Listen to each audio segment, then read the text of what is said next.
Hello friends, नमस्ते। कैसे हैं आप सब? उम्मीद है बहुत अच्छे होंगे। चलिए आज हम लेकर आए हैं ये मिर्च का अचार, जो पिछली बार मैंने अचार बनाया था आप लोगों ने बहुत ज़्यादा पसंद किया है उसे। और इसी तरह से तो नहीं है, अब की बार मैंने मसाले के साथ और तेल के साथ वही अचार बनाया है जो सालों साल तक चलता है और बहुत ज़्यादा टेस्टी होता है। चलिए शुरू करते हैं। तो मैंने मिर्चियों को ले लिया था कटी-फटी और सड़ी वाली निकाल दी थी। बिल्कुल भी दाग नहीं होना चाहिए किसी भी मिर्च में, अगर आप साल भर के लिए रख रहे हैं तो।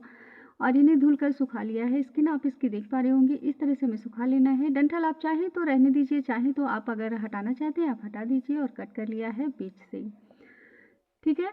इस तरह से आप देख पा रहे होंगे। तो चलिए मसाले देख लेते हैं।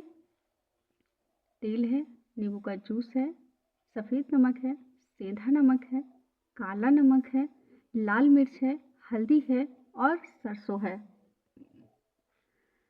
सरसों को मैंने चला लिया है मिक्सी में। और एक सरसों में 2 या 3, एक दाने में सरसों की 2 या 3 पार्ट हो जाएं, बस इतना ही चलाना है। पल्स मोड पे इसे पीसेंगे तो बस इसी तरह से आपका पीस के निकल आएगा फ्रेंड्स। और मेरे पास तो ये पिसा हुआ रखा ही रहता है, जब भी ज़रूरत पड़ती है तो अचार बन जाता है। क्योंकि बहुत ज़्यादा महीने भर खाया जाता है अचार और फिर से दोबारा से बनाया जाता है। तो जब तक सर्दियाँ रहती हैं, जब तक मिर्चें वाली मिलती रहती हैं, तब तक इसी तरह से ये अचार बनता ही रहता है। और अब भी हम 250 ग्राम का ही बना रहे हैं अचार, ज़्यादा मैं नहीं बना रही हूँ। तो चलिए इन्हें मिक्स कर लेते हैं सारी चीज़ों को। और यहाँ पे हींग डाल दीजिएगा। हींग से पेट के लिए हींग बहुत अच्छी होती है, तो यहाँ पे आप हींग डाल दीजिएगा। आप चाहें तो ये क्या कहते हैं, नींबू का जूस भी मिक्स कर सकते हैं, पर मैंने नहीं किया है। मुझे खटाई नहीं चाहिए थी, इतना खट्टा बनाना नहीं था, तो मैंने नहीं डाला है। यहाँ पर आप पिसी हुई खटाई भी डाल सकते हैं, और अगर आप खाते हैं तो आप धनिया भी डाल सकते हैं। तो चलिए मैंने बस इतनी कम चीज़ों में बनाया है इसे। और इस तरह से इन्हें हम भर लेंगे। एक हाथ से मैंने कैमरा मोबाइल पकड़ रखा है, इसलिए थोड़ा सा अटपटा सा लगा होगा आपको भरने में, भरता हुआ देखने में। तो आप देख पा रहे होंगे इस तरह से हमें सारी मिर्चें भर लेनी है। खूब अच्छे से दबा के भर लेना है, क्योंकि मसाले का स्वाद ना बहुत अच्छा आता है। मिर्चें कड़ू नहीं थी, इसलिए मैंने लाल मिर्च मिक्स करी है। आप चाहें तो उसे स्किप कर सकते हैं।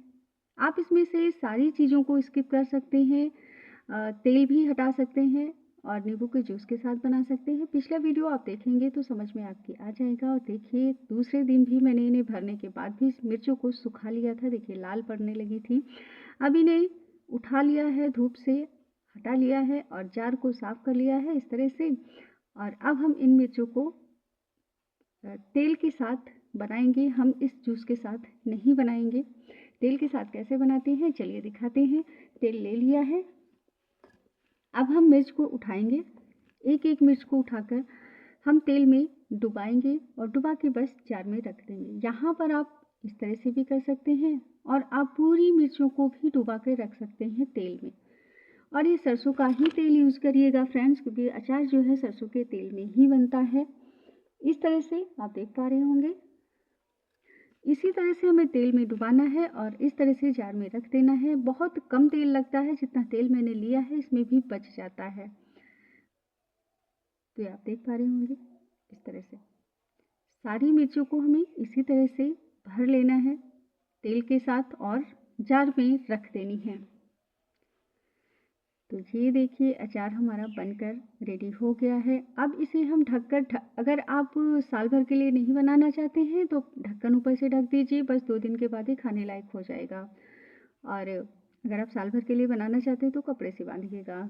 और ये देखिए पिछले साल का बचा हुआ अचार है, साल भर तक ये आराम से चलता है। बस थोड़ा सा ही बचा है, मैंने सोचा मैं आपको दिखा दूं कि कैसे होता है। तो ये देखिए सिरके के साथ ही पिछली बार का बनाया हुआ मेरा अचार है, मैंने तेल के साथ नहीं बनाया था। चलिए फिर मिलते हैं अगले वीडियो में, तब तक के लिए नमस्ते।